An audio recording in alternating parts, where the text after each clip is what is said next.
Well, it's finally happening. Miyoo have announced the next in the Miyoo Mini line. Let's take a look at what you can expect from this new Miyoo Mini successor, the Miyoo Mini Plus.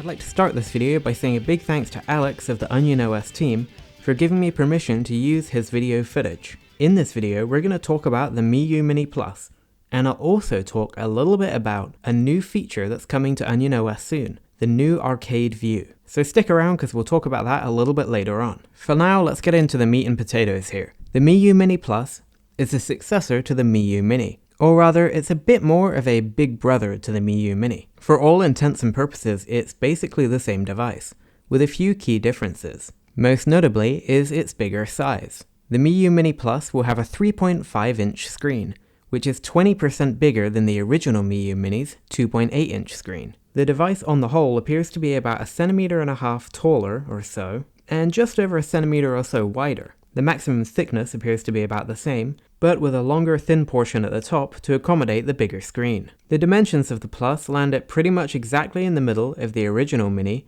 and the Anbernic RG35XX, which is pretty exciting because I find the 35XX to be just a tad too big to be a bigger Miyoo Mini. I think the Plus will be just about the perfect size to still be considered a small device. As for controls, all of them look to be exactly the same on the front, with the same size D-pad, face buttons, start select, and menu button, although the menu button does look a little bit rounder on the Mini Plus. However, the shoulder buttons have had a major overhaul, with a more ski slope shape and a chunkier design. These are no doubt going to be much more comfortable than the original's heavily slanted and light clicky buttons. In Alex's video at least, the new shoulder buttons appear to have a much more tactile clickiness than the original. Oh, and another note, the lovely volume wheel has been replaced by a volume rocker instead, which I consider a minor bummer. Overall, the design retains much of the Miyoo Mini style.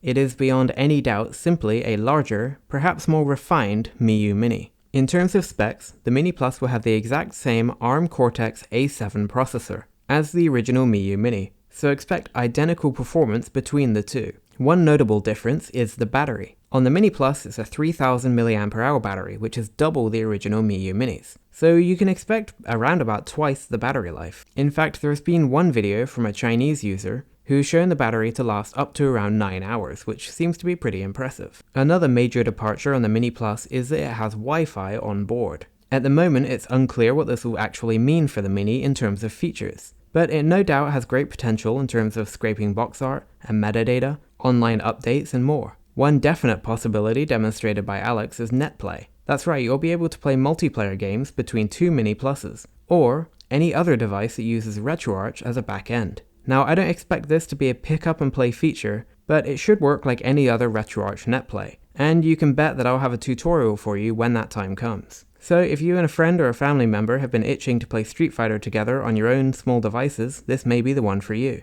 Oh, and of course retro achievements will be available too. One notable omission of the Mini Plus when compared to the competing RG35XX is HDMI output. This isn't a deal breaker for me personally, but I do think that it's a pretty big missing feature that should be added to the next version. It kind of feels like a mainstay on retro handhelds these days, and I'm a little surprised that it's not on the Miyoo Mini Plus. Again, it's not a huge deal for me, and who knows, maybe the Wi-Fi capability will enable streaming to another screen or something like that. So finally, let's talk software, because as we all know, the custom firmware on the Miyoo Mini is absolutely amazing. And since it shares the exact same internals, the stock experience between the two Miyoo Minis will be almost identical. But of course, what you really want to know is whether Onion OS will be available. And I'm happy to say that yes, the team is working on it, and as I'm making this video, it has been confirmed that you will be able to simply move your Onion OS SD card from your Mini to the Miyoo Mini Plus, and vice versa, which will be absolutely amazing. There'll be no additional setup needed between the two.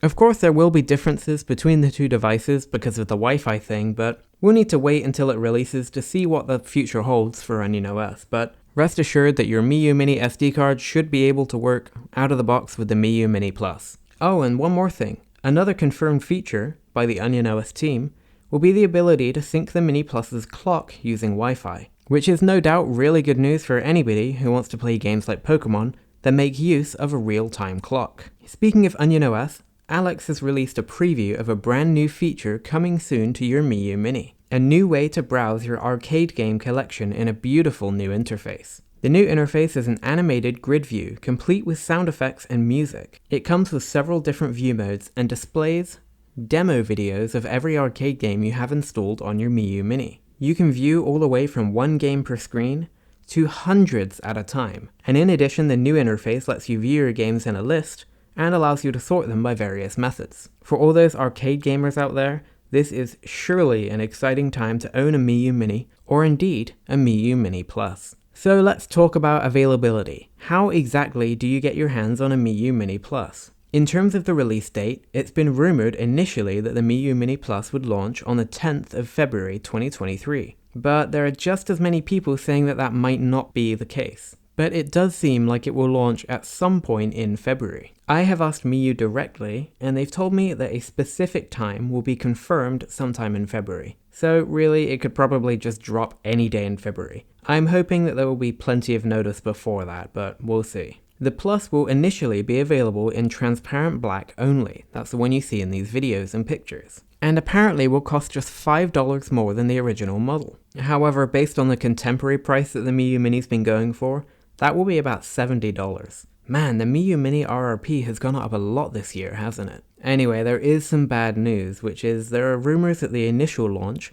will be limited to just 500 units. To put that into perspective, the Miyoo Mini Reddit has 13,000 subscribers. So 500 units is not going to be a lot compared to the demand, in my opinion. Yes, it seems like Miyoo Mini have not yet worked out their stock issues, and even the Mini Plus, at least to begin with, I think will be a very, very coveted and difficult to get item. I hope I'm wrong about this, and it is possible, because there have been rumors for almost a year that the problem with the Miyoo Mini stock was that they weren't able to get the screens anymore. So if the Mini Plus is using a much more available 3.5-inch screen, it may be much easier for them to keep stock levels up. In fact, I have a feeling this might be the entire reason for the Miyoo Mini Plus's existence at this point. Just to have a more readily available Miyoo device out there. Oh, and just to clear up a small rumor regarding the Miyoo Mini. There has been no official word whatsoever from Miyoo that the original Miyoo Mini is being cancelled or put out of production in any way. I've seen this rumor all over with absolutely no evidence whatsoever. Again, I've asked Miyoo directly,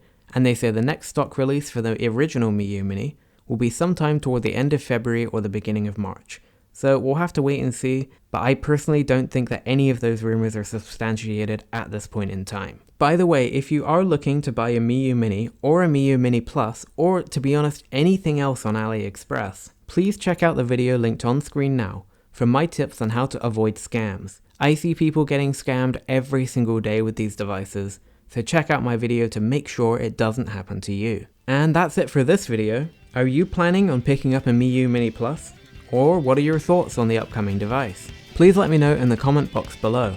I would love to hear what you have to say. I'm pretty excited. I'll honestly be picking one up right away if I can, but who knows if that will be possible, especially if they go live on Chinese time. But I'm hoping I'll be able to, and I'm also kind of hoping we'll hear a bit more about the P60, which, I mean, that's a whole nother story. That seems to have been completely transformed into a different device, but I'm not going to go there in this particular video.